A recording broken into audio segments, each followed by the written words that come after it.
Good morning, welcome to the Shaz biology. देखिए, आज हम टिपिकल एंजियोस्पर्म का जो स्ट्रक्चर है उसको हम किसके थ्रू स्टडी करेंगे, एनसीईआरटी के थ्रू स्टडी करेंगे। ठीक है।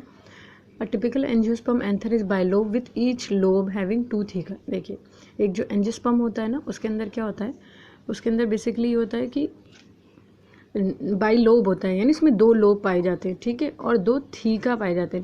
ठीक है, वो डाइथीकस होता है। ठीक है, इसमें दो लोब होते हैं इसलिए इसे बाइलोब कहा जाता है। ठीक है, और दो थीका होते हैं इसलिए इसे डाइथीकस कहा जाता है। ठीक है, longitudinally grooves often a longitudinally groove runs lengthwise separating the theca. जो थीका है वो क्या करता है, एंथर में पूरे नीचे तक जाता है। ठीक है, तो उसको लॉन्गिट्यूड एक बीच में से लॉन्गिट्यूडनल ग्रूव बनाता है। जब आप उसकी इमेज देखेंगे तो आपको समझ में आएगा। ठीक है, लॉन्गिट्यूडनल क्या करता है, वो उसकी ग्रूव बनाता है। ठीक, separating the thecal. Let us understand the various types of tissues and their organization in the transverse section of it. चलिए, तो bilobe nature of an anther is very distinct in the transverse section of anther. हमें कब देखने को मिलता है, जब हम ट्रांसवर्स सेक्शन एंथर को ट्रांसवर्स सेक्शन से काटते हैं। ठीक है, ट्रांसवर्स सेक्शन में से काटते हैं तब। तो एंथर जो होता है वो 4 साइडेड होता है, यानी इसकी 4 साइड होती है और टेट्रागोनल स्ट्रक्चर करता है। ठीक है, उसके 4 साइड में क्या होता है कि 4 माइक्रोस्पोंजिया लोकेटेड होते हैं कॉर्नर्स पे। जो कॉर्नर होता है वहाँ पे 4 माइक्रोस्पोंजिया लोकेटेड होते हैं। ठीक है, 2 इन ईच लोब।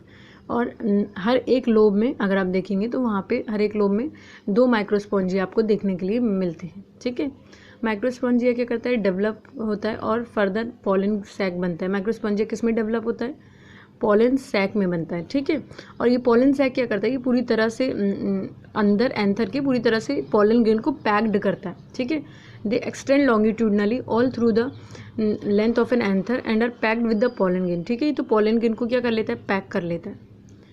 अब आते हैं स्ट्रक्चर ऑफ माइक्रोस्पोंजियम में। In a transverse section a typical microsporangium appear near circular in outline. ठीक है, तो जो हमें माइक्रोस्पोंजियम टिश्यू माइक्रोस्पोंजियम नज़र आता है बेसिकली, वो हमें कहाँ, सर्कुलर आउटलाइन में दिखता है। अगर हम इसका डायग्राम देखेंगे तो, ठीक है, मैं भी आपको डायग्राम दिखा दूंगी। It is generally surrounded by 4 wall layers. इसमें 4 लेयर होती हैं। ठीक है, पहली एपिडर्मिस, दूसरी एंडोथीसियम, तीसरी मिडिल लेयर एंड 4th टेप्टम। ठीक है, जो आउटर 3 वॉल होती हैं वो क्या परफॉर्म करती हैं, वो आउटर 3 वॉल होती हैं वो बेसिकली क्या करती हैं, प्रोटेक्शन देती हैं और हेल्प करती हैं एंथर के फटने को। डिहेसेंस मतलब एंथर का फटना और पॉलन को रिलीज़ करना। ठीक है, और जो अंदर की टेप्टम होती है वो क्या करती है, वो पॉलन ग्रेन को नरिशमेंट प्रोवाइड करती है, उसको न्यूट्रिशन प्रोवाइड करती है ताकि वो क्या कर सके, वो अपने आप को बेसिकली टेप्टम उसको हेल्प करती है। ठीक है, cytoplasm cell of the tapetum, जो टेप्टम का सेल होता है उसमें बहुत प्रोसेस डेंस साइटोप्लाज्म होता है। ठीक है, डेंस साइटोप्लाज्म होना ज़रूरी क्यों है, क्योंकि जितना ज़्यादा साइटोप्लाज्म रहेगा उतना टाइम तक आप क्या कर सकते हैं, आप उसकी एनर्जी को यूटिलाइज कर सकते हैं। ठीक है, और एक से ज़्यादा न्यूक्लियस होते हैं ताकि जल्दी फूड की प्रोडक्शन हो सके।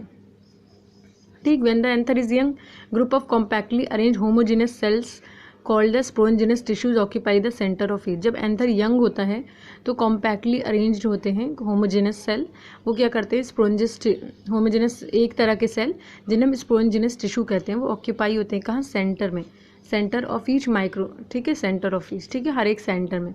अब हमने इसको इस तरह से देख लिया। अब हम एक काम करते हैं, इसकी इमेज को देखते हैं और फिर उसके बाद इमेज को देखने के बाद हम उसकी इमेज के थ्रू समझते हैं। ठीक है, देखिए, सेक्सुअल रिप्रोडक्शन में क्या होते हैं, प्री फर्टिलाइजेशन इवेंट्स होते हैं। इनमें क्या होता है, प्री फर्टिलाइजेशन इवेंट्स के अंदर बहुत सारे हार्मोनल और स्ट्रक्चर